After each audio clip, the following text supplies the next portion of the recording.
Ecos del presente. Con Ezequiel Adamovsky, la actualidad política con perspectiva histórica. Bienvenido, Ezequiel. ¿Cómo va? ¿Qué tal? ¿Cómo están todos y todas? Acá estamos, bien. ¿Qué nos traes hoy de lindo? Hoy vamos a hablar un poco de historia a propósito de un hito, de una conmemoración que pasó un poco inadvertida. Vieron que en estos últimos años hubo muchos bicentenarios de cosas, celebraciones de todo tipo. Sí. Y ahí hubo un hito del que se acaban de cumplir 200 años que no se recordó para nada y que a mí me parece importante que lo recordemos, que es el de la sanción de la primera ley electoral que hubo en el territorio de lo que luego fue Argentina, que concedía derechos de voto amplios. Hubo una ley de elecciones que aprobaron los representantes de la provincia de Buenos Aires el 14 de agosto de 1821, que disponía en su segundo artículo algo muy sencillo y breve. Decía: todo hombre libre, natural del país o avecinado en él, desde la edad de 20 años o antes, si fuese emancipado, será hábil para elegir. Que es una oración breve y cortita, sin embargo de un significado enorme, porque lo que estaba diciendo es que todos los varones de la época que fuesen libres, es decir, excluyendo a los esclavos, por supuesto, todos los varones libres, sin importar el color de la piel, el nivel educativo o el capital que tuviesen, tenían derecho a votar. Votaban entonces los negros que fuesen libres, votaban los mestizos, votaban los analfabetos, los pobres, los indigentes, votaban todos. Es algo que algún tiempo después se denominó sufragio universal masculino. Y es un hito notable. Muy rápidamente la provincia de Corrientes también adoptó una legislación parecida y en los años siguientes casi todas las provincias de lo que luego sería Argentina también, con excepción de Córdoba y Tucumán, que fueron las únicas dos que mantuvieron limitaciones en el acceso al voto, ¿no? Y me gustaba recordar los 200 años de esta ley porque tiene una trascendencia enorme que aparece cuando uno compara con lo que estaba sucediendo en esa época en el resto del mundo. Para empezar, en el planeta prácticamente no había lugares donde hubiese elecciones en absoluto, de ningún tipo, claro. Fueron sin limitaciones, ¿no? Pero incluso en los países donde sí había elecciones, los pobres estaban excluidos. El único antecedente de voto masculino universal había sido un brevísimo periodo en Francia luego de la Revolución, que se habilitó entonces a votar a todos, pero luego ese periodo se clausuró y en Francia hasta 1848 hubo voto censitario, es decir, había que ser propietario para poder votar. En el Reino Unido, hasta 1918 los pobres estuvieron excluidos del voto. 1918, casi 100 años después, era el caso. En otros países europeos, digamos, a mediados del siglo XIX, se fue abriendo camino el voto masculino universal, pero en ninguno fue tan temprano como en el Río de la Plata. Tampoco en América Latina había nada parecido fuera de Argentina y Uruguay. En general, los analfabetos estuvieron excluidos del derecho al voto durante mucho tiempo, lo cual significaba que el grueso de los pobres estaban excluidos y también los no blancos. En Estados Unidos también fue el caso. En una buena cantidad de los estados que componen la Unión de los Estados Unidos, se exigía ser contribuyente o tener prueba de estar alfabetizado para acceder al voto. Hasta la década de 1960, algunos estados de Estados Unidos todavía exigían esto para acceder al voto. Con lo cual, digamos, esta ley de Buenos Aires de 1821 no solo fue la primera de este tipo en América Latina, sino que se adelantó en mucho tiempo a lo que estaba ocurriendo en los países más avanzados.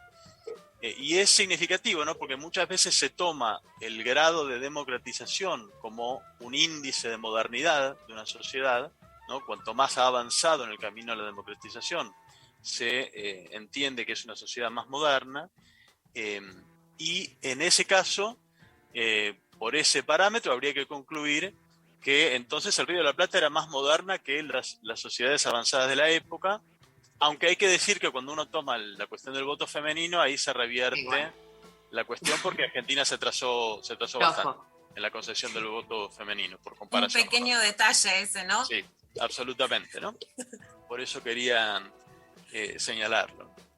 Yo escribí porque siempre me encanta la historia de Julieta Lanteri peleando por el voto femenino, y que en realidad no decía que las mujeres no podían votar, sino que había que tener el servicio militar obligatorio, y ahí es donde Julieta intenta hacerlo, ¿no? Para desenroscar justamente la normativa que le impedía votar. Pero ¿cómo se justificaba la discriminación hacia las mujeres? Porque no era explícita, entiendo, por este relato y por las acciones que tuvo que tomar Julieta Lanteri. Sí, exactamente. Bueno, no era explícita porque en las leyes ni siquiera concibieron la necesidad de hacerlo explícito, porque era un derecho que estaba claramente reservado a los varones, ¿no? Julieta Lanteri intentó usar ese agujero o esa posibilidad en la legislación para hacer avanzar el voto femenino. Bien inteligentemente, pero el hecho es que no lo consiguió, ¿no? En su momento.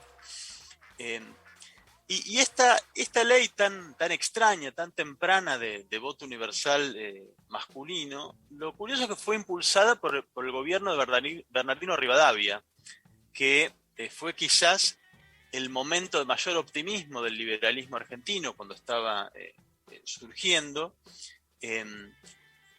Y es importante no confundir que hayan impulsado esta ley con la idea de que fuese por un compromiso, digamos, férreo con la voluntad popular, con la democracia en sentido sustantivo. Por la misma época, por ejemplo, el Congreso de Tucumán, el que declaró la independencia, había establecido que el voto iba a excluir a los más pobres.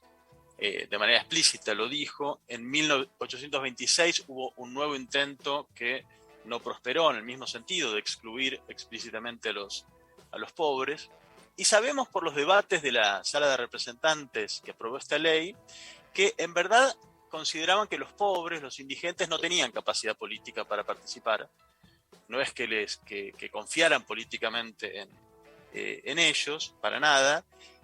Lo que argumentaron en los debates era que era muy complicado trazar una línea entre quién estaba en capacidad de ejercer ese derecho y quién no, por lo cual, digamos, finalmente decidieron no trazar esta línea y habilitar al voto a todos los varones libres, con la salvedad de que se habilitaba a votar a todos, pero no a ocupar cargos a todos.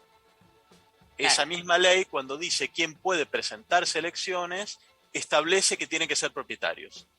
Es decir, votan todos, pero solo los propietarios pueden ejercer el gobierno. En esos años las élites de entonces no tenían confianza en la democracia. Democracia era un término más bien de uso en el sentido negativo. En esos años se refería, cuando decían democracia, a algo temible, que eran esas asambleas populares, esas formas de deliberación colectiva, callejera, que era propia de las clases bajas de entonces. Y de alguna manera poner esa energía democrática, canalizarla a través del voto, era una forma de desactivar esa amenaza democrática tal como se la percibía. Y además había un montón de formas de controlar luego los votantes, aunque tuviesen derecho al voto. Bueno, se votaban a mano alzada, se los llevaba en grupos a las mesas electorales. Tenían que a veces registrarse e ir con determinadas personas. Había muchas formas de manipular esto, ¿no? A pesar del cual, igual me parece que es una ley notable para la época, que no hay que desmerecer, y que deja sancionado, deja establecido un piso de derechos que luego no se revirtió. En Argentina, el sufragio universal masculino, a pesar de que causó malestar a muchas élites desde entonces. Por ejemplo, digamos, a Esteban Echeverría, la generación del 37, no le gustaba nada que hubiese voto universal. Decían que por eso, por esa capacidad de voto popular, es que habían perdido el poder los unitarios, y se lamentaban de que Rivadavia se hubiese apurado a conceder el voto popular. También se lamentó Juan Bautista Alberdi, en su momento, padre fundador del liberalismo, de no tener un voto restrictivo.